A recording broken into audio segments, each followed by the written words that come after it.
MCU को आज कौन नहीं जानता। 2018 एंड 19 को तो ये हाल था कि मार्वल सुपर हीरो मूवीज का फेस बन चुका था, यानी कि superhero is equal to MCU.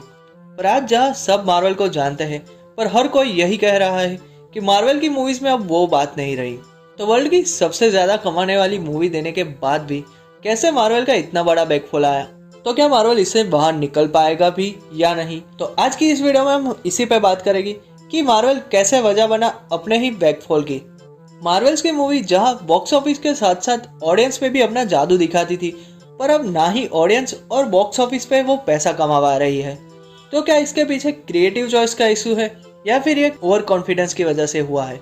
चलिए समझते हैं इस पूरे मैटर को डिटेल में। तो इसे समझने के लिए हमें जाना होगा 2008 में। तो मार्वल ने अपनी यूनिवर्स की शुरुआत 2008 में आयरन मैन के साथ की थी, और ये एक बोल्ड डिसीजन था क्योंकि आयरन मैन उनका सबसे पॉपुलर कैरेक्टर नहीं था, और उस टाइम उनके पास और कोई ऑप्शन भी नहीं था क्योंकि बाकी सारे मार्वल कॉमिक्स के कैरेक्टर जो कि ज्यादा पॉपुलर से कंपैरेटिवली उनके मूवी राइट्स मार्वल ऑलरेडी बेच चुका था अलग अलग स्टूडियोज को।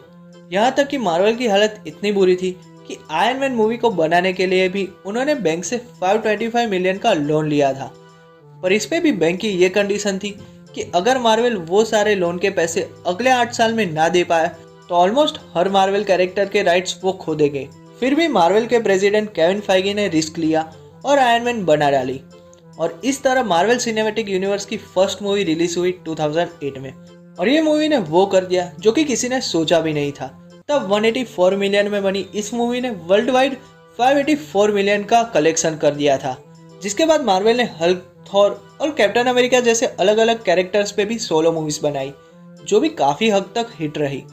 पर उसके बाद दी एवेंजर्स मूवी ने पूरा ट्रेंड ही बदल दिया, जहां ये सारे कैरेक्टर्स एक साथ आए दुनिया को बचाने के लिए। फैंस को ये इंटरकनेक्टेड यूनिवर्स का कॉन्सेप्ट पसंद आया और मार्वल ने बॉक्स ऑफिस पर नए रिकॉर्ड सेट कर दिए, और ये ट्रेंड जारी रहा अवेंजर्स एंड गेम तक।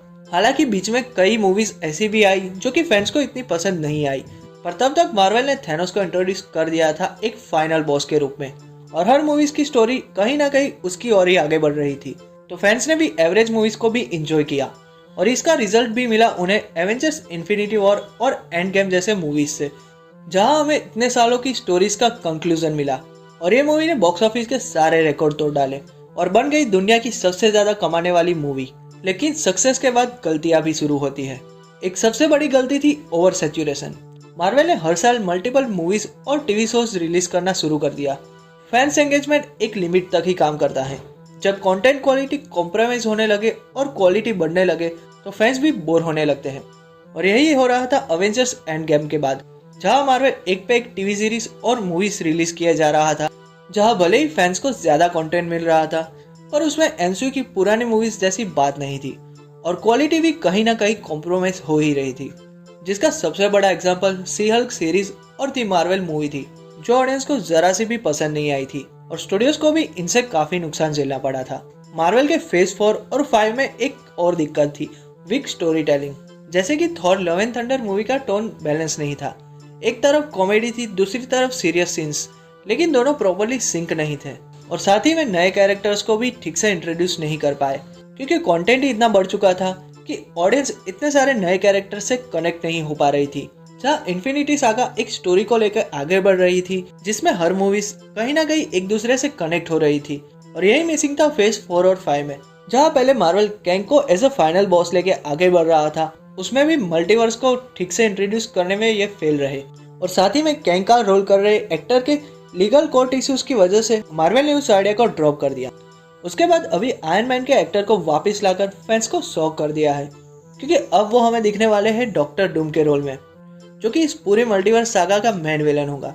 इसमें फैंस का भी काफी मिक्स रिएक्शन है, और उस पर अभी से कुछ कहा नहीं जा सकता कि यह मार्वल का डेस्परेट मूव था या फिर जीनियस मूव।